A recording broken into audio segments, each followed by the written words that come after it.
রিমি খাতুন মুসলমান, সরকার হিন্দুদের, সনাতনী সরকার, শুভেন্দু সরকার, বিজেপি সরকার, রিমি খাতুনের বিচার হবে না, হবে না। রাত 12:45 खल्लास, पूरा के पूरा, पूरा के पूरा सब सलाक में जाएगा। रोक साए तो रोक लो सीपीएम मेरे बच्चा, रोक साए तो कॉमरेड बच्चा रोक लो। कितना बाजू में है दम हम लोग देख लेगा, हम लोग देख लेगा। কামদুনি কাণ্ড হয়েছে, বকটুই কাণ্ড হয়েছে, পার্কস্ট্রিট কাণ্ড হয়েছে, সবসময় উনি কী করেছেন? ধর্ষকদের আড়াল করার চেষ্টা করেছেন। বিচার হবার আগেই উনি বলে দিতেন এটা প্রেম ঘটিত ঘটনা। বিচার হবার আগেই উনি কেসটাকে লঘু করে দিতেন। अगर बंगाल में बीजेपी सरकार होगा तो ধর্ষক को সকালে নেব বিকেলে খরচা করবে, এটা অস্বীকার করার জায়গা নেই। কিন্তু ওই সরকারের আমলে আমরা দেখেছিলাম অভয়া একটা সরকারি ডাক্তার সুপার স্পেশালিটি হসপিটালে চিকিৎসা করতে গিয়ে রেপ হয়েছে এবং মৃত্যু হয়েছে। এবং মমতা ব্যানার্জি তৎকালীন মুখ্যমন্ত্রী বলে আমি রাত 2টো পর্যন্ত জেগে কী করেছিল? তাড়াতাড়ি লাশটা পুড়িয়ে দেওয়ার ব্যবস্থা করেছিল, প্রমাণ লোপাটের ব্যবস্থা করেছিল।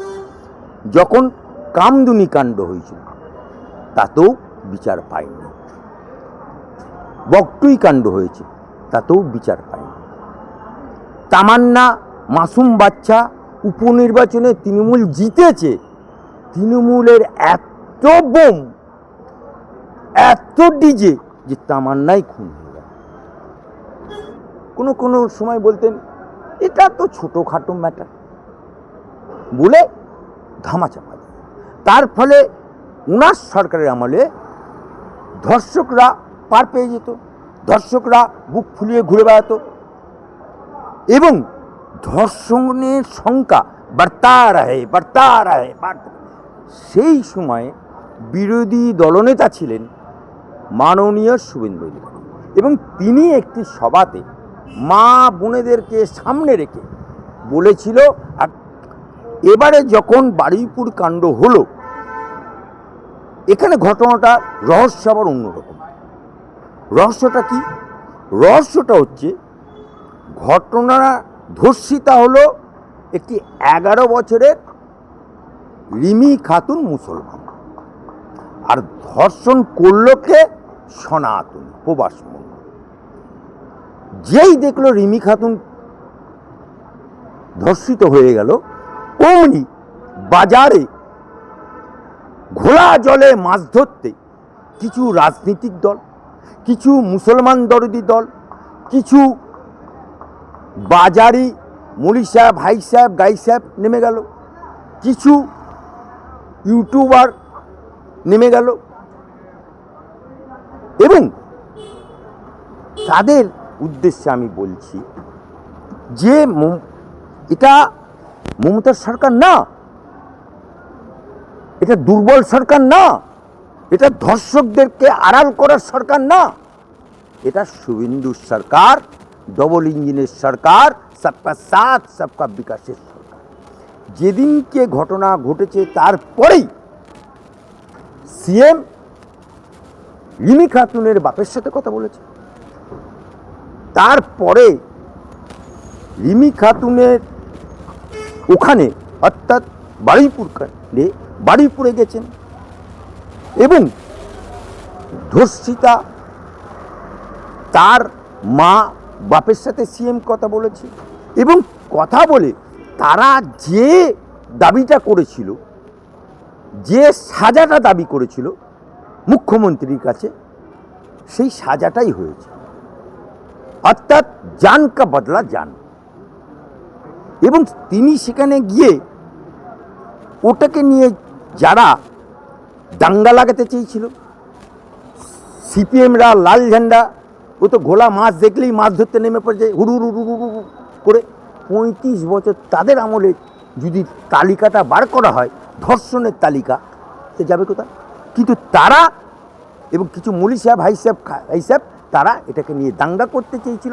তাই শুভেন্দু অধিকারী যেদিনকে গেল সেদিনকে রাতেই রাত 12:45 খালাস, একদম খালাস।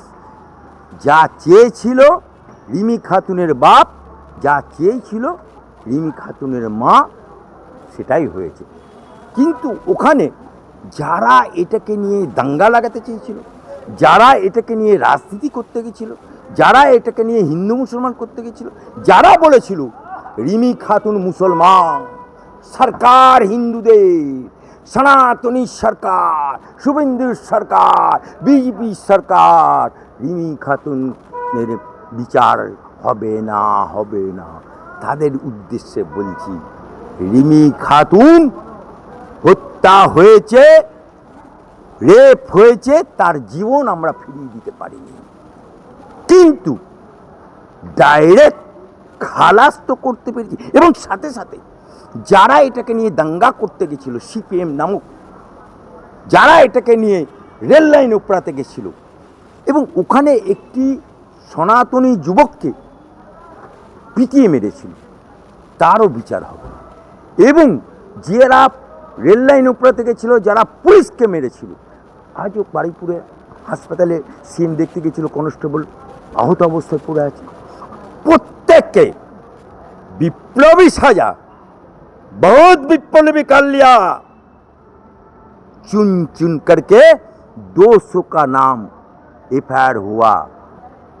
अगर पाताल में रहे तो उठा के ले आएगा, और अगर आसमान में रहेगा तो उठा के नीचे गिराएगा।